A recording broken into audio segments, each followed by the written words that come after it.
ಮೀನ ರಾಶಿಯವರೇ, ನಿಮ್ಮ ಜೀವನದಲ್ಲಿ ಒಂದು ಕ್ಷಣ ನಿಲ್ಲಿ, ಒಂದು ಕ್ಷಣ ಮಾತ್ರ. ಈ ವಿಡಿಯೋ ನೋಡುತ್ತಿರುವ ನೀವು ಇಂದು ಇಲ್ಲಿಗೆ ಬಂದಿರುವುದು ಆಕಸ್ಮಿಕವಲ್ಲ.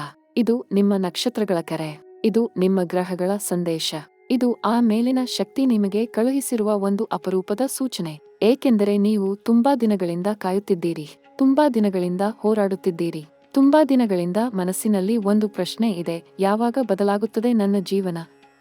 ಯಾವಾಗ ಮುಗಿಯುತ್ತದೆ ಈ ನೋವು? ಯಾವಾಗ ಬರುತ್ತದೆ ಆ ಸಂತೋಷ?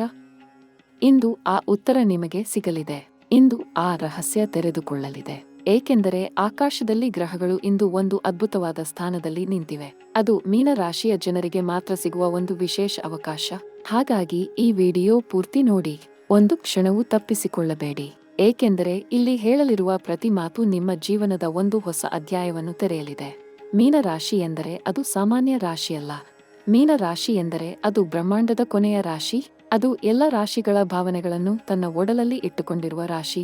ಮೀನ ರಾಶಿಯ ಜನರು ಮೃದು ಹೃದಯದವರು, ಬೇರೆಯವರ ನೋವಿಗೆ ಕಣ್ಣೀರು ಹಾಕುವವರು, ತಮ್ಮ ನೋವನ್ನು ಮಾತ್ರ ಒಳಗೆ ಇಟ್ಟುಕೊಂಡು ಮೌನವಾಗಿ ಅಳುವವರು, ಎಲ್ಲರಿಗೂ ಸಹಾಯ ಮಾಡಿ ಕೊನೆಗೆ ಒಂಟಿಯಾಗಿ ಉಳಿಯುವವರು.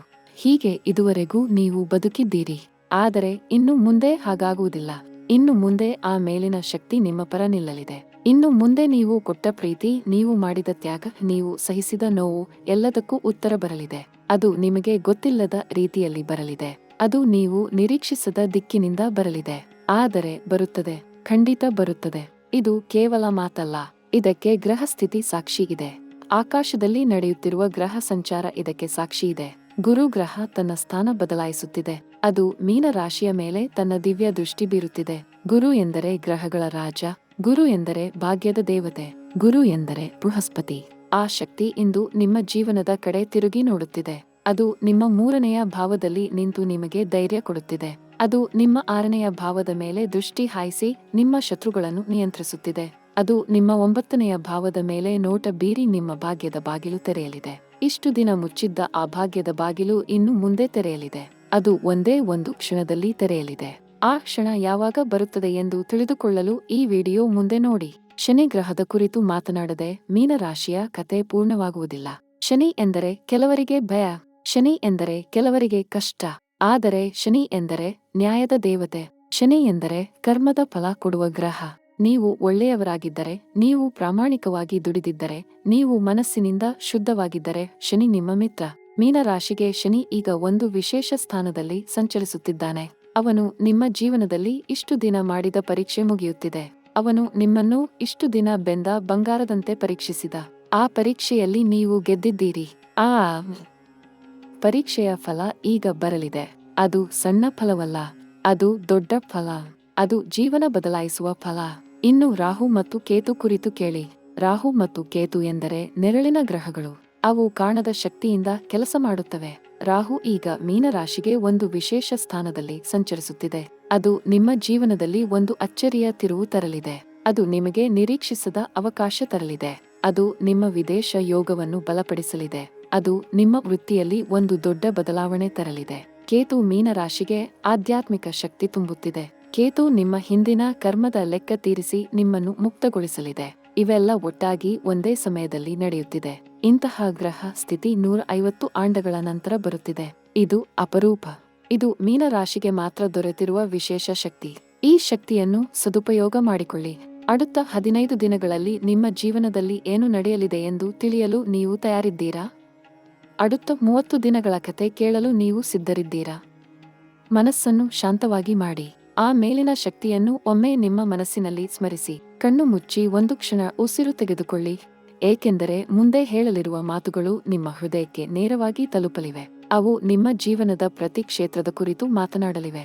ಒಂದೊಂದು ಮಾತು ನಿಮಗೆ ಅರ್ಥವಾಗಲಿದೆ. ಒಂದೊಂದು ಮಾತು ನಿಮಗೆ ಗೊತ್ತಿದ್ದ ಸತ್ಯದಂತೆ ಅನಿಸಲಿದೆ. ಏಕೆಂದರೆ ಇದು ಗ್ರಹ ಸ್ಥಿತಿ ಹೇಳುತ್ತಿರುವ ಸತ್ಯ. ಮೊದಲ ಘಟ್ಟ ಬಂದಿದೆ. அடுத்த 7 ನಾಟಗಳಲ್ಲಿ ನಿಮ್ಮ ವೃತ್ತಿ ಜೀವನದಲ್ಲಿ ಒಂದು ಅಚ್ಚರಿಯ ಸುದ್ದಿ ಬರಲಿದೆ. ನೀವು ಮಾಡಿದ ಕೆಲಸ, ನೀವು ಹಾಕಿದ ಶ್ರಮ, ನೀವು ಬಿಟ್ಟಿರದ ಛಲ, ಅದನ್ನು ನೋಡಿರುವ ಒಬ್ಬ ವ್ಯಕ್ತಿ ನಿಮ್ಮ ಜೀವನದಲ್ಲಿ ಒಂದು ಹೊಸ ಅವಕಾಶ ತಂದು ಕೊಡಲಿದ್ದಾರೆ. ಆ ಅವಕಾಶ ನೀವು ಕಾಯುತ್ತಿದ್ದ ಅವಕಾಶ, ಆ ಅವಕಾಶ ನೀವು ಬಯಸಿದ್ದ ಅವಕಾಶ. ಆ ಅವಕಾಶ ತಪ್ಪಿಸಿಕೊಳ್ಳಬೇಡಿ. ಆ ಸಮಯ ಬಂದಾಗ ಧೈರ್ಯದಿಂದ ಒಪ್ಪಿಕೊಳ್ಳಿ. ಯಾಕೆಂದರೆ ಆ ಬಾಗಿಲು ಮತ್ತೆ ಬರುವುದಿಲ್ಲ.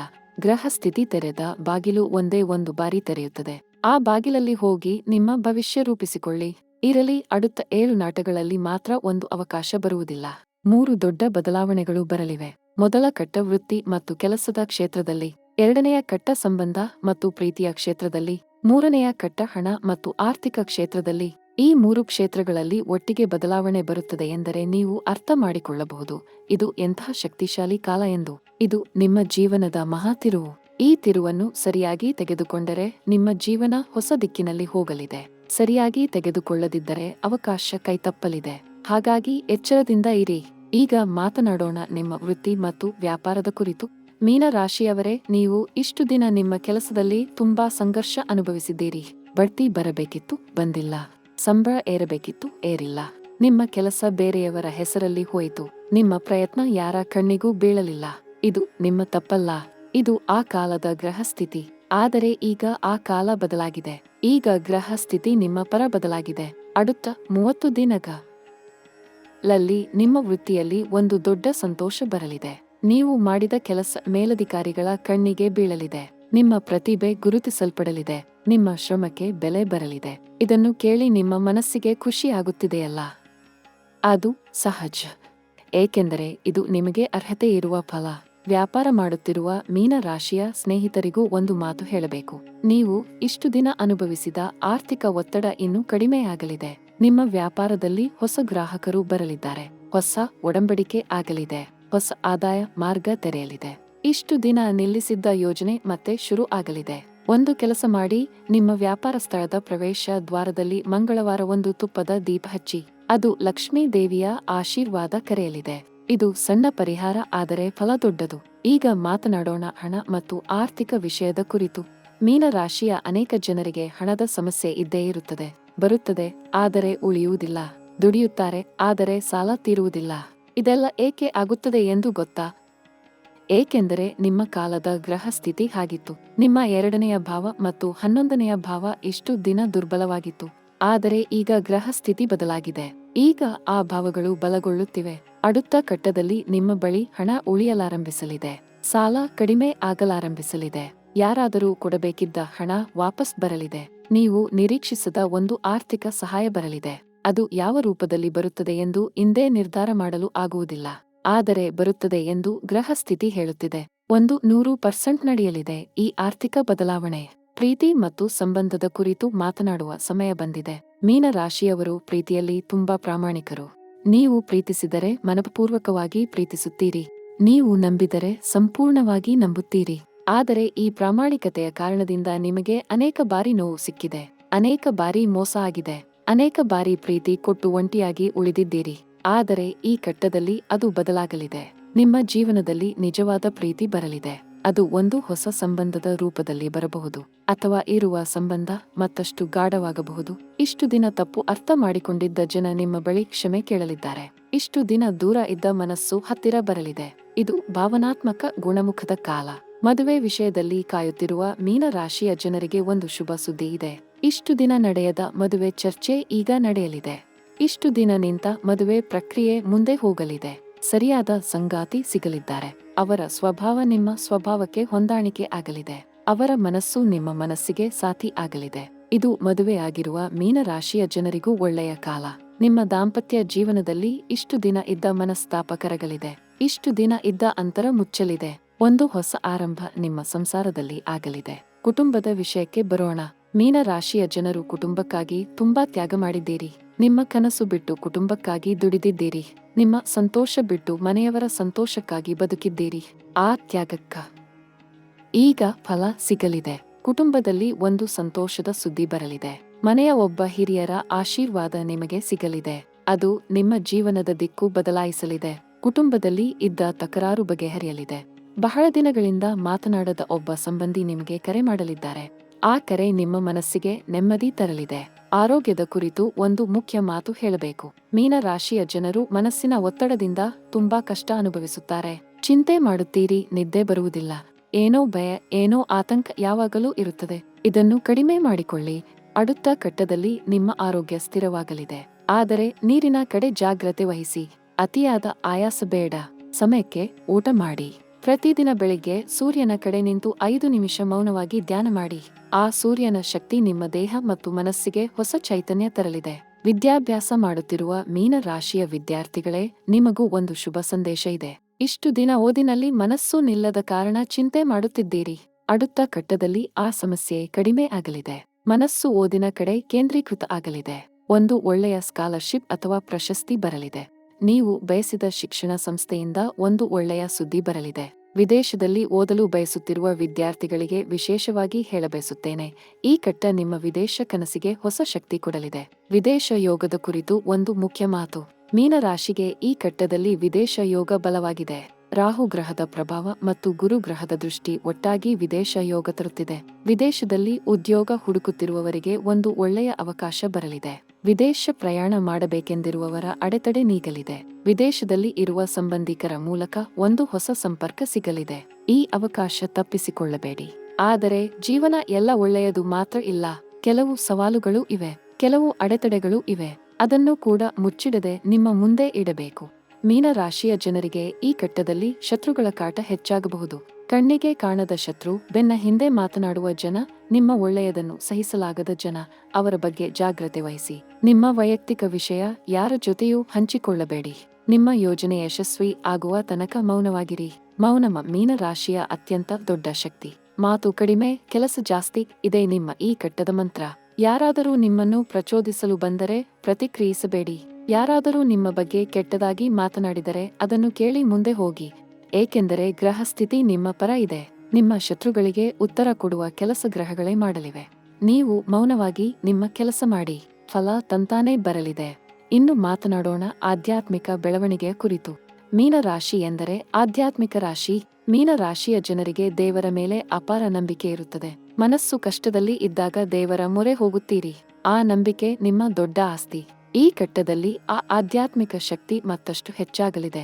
ಧ್ಯಾನ ಮಾಡಿ, ದೇವಸ್ಥಾನಕ್ಕೆ ಹೋಗಿ, ಮನಸ್ಸು ಶಾಂತವಾಗಿ ಇಟ್ಟುಕೊಳ್ಳಿ. ಪ್ರತಿ ಗುರುವಾರ ಬೆಳಿಗ್ಗೆ ಎದ್ದ ಗುರು ಗ್ರಹಕ್ಕೆ ನಮಸ್ಕರಿಸಿ. ಹಳದಿ ಬಣ್ಣದ ಹೂವು ದೇವರಿಗೆ ಅರ್ಪಿಸಿ. ಅದು ನಿಮ್ಮ ಭಾಗ್ಯವನ್ನು ಮತ್ತಷ್ಟು ಹೆಚ್ಚಿಸಲಿದೆ. ಪ್ರತಿ ಶುಕ್ರವಾರ ಲಕ್ಷ್ಮೀ ದೇವಿಗೆ ನಮಸ್ಕರಿಸಿ. ಸಂಪತ್ತಿನ ಲಕ್ಷ್ಮಿ ನಿಮ್ಮ ಮನೆಯಲ್ಲಿ ನೆಲೆಸಲಿದ್ದಾಳೆ. ಕೇತು ಗ್ರಹದ ಪ್ರಭಾವ ಮೀನ ರಾಶಿಗೆ ಆಧ್ಯಾತ್ಮಿಕ ಜಾಗೃತಿ ತರಲಿದೆ. ನಿಮ್ಮ ಅಂತರಾತ್ಮ ಈ ಘಟ್ಟದಲ್ಲಿ ತುಂಬಾ ಜಾಗೃತವಾಗಿ ಕೆಲಸ ಮಾಡಲಿದೆ. ನಿಮ್ಮ ಒಳ ಮನಸ್ಸು ಹೇಳುವ ಮಾತನ್ನು ಕೇಳಿ. ಅದು ನಿಮ್ಮನ್ನು ಯಾವತ್ತೂ ತಪ್ಪು ದಾರಿಯಲ್ಲಿ ಕರೆದೊಯ್ಯುವುದಿಲ್ಲ. ಏನಾದರೂ ನಿರ್ಧಾರ ತೆಗೆದುಕೊಳ್ಳಬೇಕಾಗಿ ಬಂದರೆ ಮೊದಲು ಮೌನವಾಗಿ ಕೂತು ಆ ಮೇಲಿನ ಶಕ್ತಿಯನ್ನು ಕೇಳಿ. ಉತ್ತರ ಬರುತ್ತದೆ, ಸ್ಪಷ್ಟವಾಗಿ ಬರುತ್ತದೆ. ಮೂರನೆಯ ಘಟ್ಟ ಬಗ್ಗೆ ಮಾತನಾಡೋಣ. அடுத்த ಬರುವ 7 ನಾಟಗಳಲ್ಲಿ ಮೂರನೆಯ ಮಹಾ ಬದಲಾವಣೆ ಆರ್ಥಿಕ ಕ್ಷೇತ್ರದಲ್ಲಿ ಬರಲಿದೆ ಎಂದು ಹೇಳಿದ್ದೆ. ಅದರ ಬಗ್ಗೆ ಇನ್ನಷ್ಟು ವಿವರವಾಗಿ ಹೇಳಬೇಕು. ನಿಮ್ಮ ಬಳಿ ಇಷ್ಟು ದಿನ ಇದ್ದ ಸಾಲ, ಇಷ್ಟು ದಿನ ಇದ್ದ ಆರ್ಥಿಕ ಒತ್ತಡ, ಅದು ಈ ಘಟ್ಟದ ಕೊನೆಯ ವೇಳೆಗೆ ಗಣನೀಯವಾಗಿ ಕಡಿಮೆಯಾಗಲಿದೆ. ಒಬ್ಬ ವ್ಯಕ್ತಿ ನಿಮ್ಮ ಜೀವನಕ್ಕೆ ಬರಲಿದ್ದಾರೆ. ಆ ವ್ಯಕ್ತಿ ನಿಮಗೆ ಆರ್ಥಿಕ ದಿಕ್ಕು ತೋರಿಸಲಿದ್ದಾರೆ. ಅವರ ಮಾತನ್ನು ಗಮನವಿಟ್ಟು ಕೇಳಿ. ಅವರು ಯಾರೆಂದು ಈಗ ಗೊತ್ತಿಲ್ಲ, ಆದರೆ ಅವರು ಬಂದಾಗ ನಿಮಗೆ ತಂತಾನೇ ಅರ್ಥವಾಗಲಿದೆ. ಹಳೆಯ ಹಣ ಹೂಡಿಕೆ ಮಾಡಿದ್ದ ಒಂದು ಜಾಗದಿಂದ ಒಳ್ಳೆಯ ಆದಾಯ ಬರಲಿದೆ. ಮನೆ ಅಥವಾ ಭೂಮಿ ಸಂಬಂಧಿ ವಿಷಯದಲ್ಲಿ ಒಂದು ಅನುಕೂಲಕರ ನಿರ್ಧಾರ ಆಗಲಿದೆ. ಇನ್ನು ಪರಿಹಾರ ಕ್ರಮಗಳ ಬಗ್ಗೆ ಮಾತನಾಡೋಣ. ಗ್ರಹ ಸ್ಥಿತಿ ಒಳ್ಳೆಯದಿದ್ದರೂ ನಾವು ನಮ್ಮ ಕಡೆಯಿಂದ ಪ್ರಯತ್ನ ಮಾಡಬೇಕು. ಒಂದು ದೀಪ ಹಚ್ಚಿ ದೇವರ ಮೊರೆ ಹೋಗಬೇಕು. ಪ್ರತಿ ಶನಿವಾರ ಶನಿ ದೇವರಿಗೆ ಎಳ್ಳೆಣ್ಣೆ ದೀಪ ಹಚ್ಚಿ. ಅದು ಶನಿ ಗ್ರಹದ ಕೋಪ ಕಡಿಮೆ ಮಾಡಿ ಆಶೀರ್ವಾದ ಕರೆತರಲಿದೆ. ಪ್ರತಿ ಸೋಮವಾರ ಶಿವಾಲಯಕ್ಕೆ ಹೋಗಿ ನೀರಿನ ಅಭಿಷೇಕ ಮಾಡಿ. ಮೀನ ರಾಶಿಗೆ ಶಿವನ ಆಶೀರ್ವಾದ ತುಂಬಾ ಶಕ್ತಿಶಾಲಿ. ಪ್ರತಿದಿನ ಬೆಳಿಗ್ಗೆ ಎದ್ದ ತಕ್ಷಣ ಮನಸ್ಸಿನಲ್ಲಿ ಧನ್ಯವಾದ ಹೇಳಿ. ನಿಮ್ಮ ಬಳಿ ಇರುವ ಸಣ್ಣ ಸಣ್ಣ ಒಳ್ಳೆಯ ವಿಷಯಕ್ಕೆ ಕೂಡ ಕೃತಜ್ಞತೆ ಹೇಳಿ. ಆ ಕೃತಜ್ಞತೆ ಮತ್ತಷ್ಟು ಒಳ್ಳೆಯದನ್ನು ನಿಮ್ಮ ಜೀವನಕ್ಕೆ ಕರೆತರಲಿದೆ. ಹಸಿರು ಬಣ್ಣ ಮೀನ ರಾಶಿಗೆ ಶುಭ. ಆದಷ್ಟು ಹಸಿರು ಬಣ್ಣದ ಬಟ್ಟೆ ಧರಿಸಿ. ಹಸಿರು ಮೂಂಗ ರತ್ನ ಧರಿಸಲು ಯೋಚಿಸಬಹುದು, ಆದರೆ ಅದಕ್ಕೆ ಮೊದಲು ಜ್ಯೋತಿಷ್ಯ ತಜ್ಞರ ಸಲಹೆ ಪಡೆಯಿರಿ. ಮೀನ ರಾಶಿಯ ಜನರ ಒಂದು ದೊಡ್ಡ ಸಮಸ್ಯೆ ಎಂದರೆ ತಾವೇ ಖಿನ್ನತೆಗೆ ಜಾರುವುದು.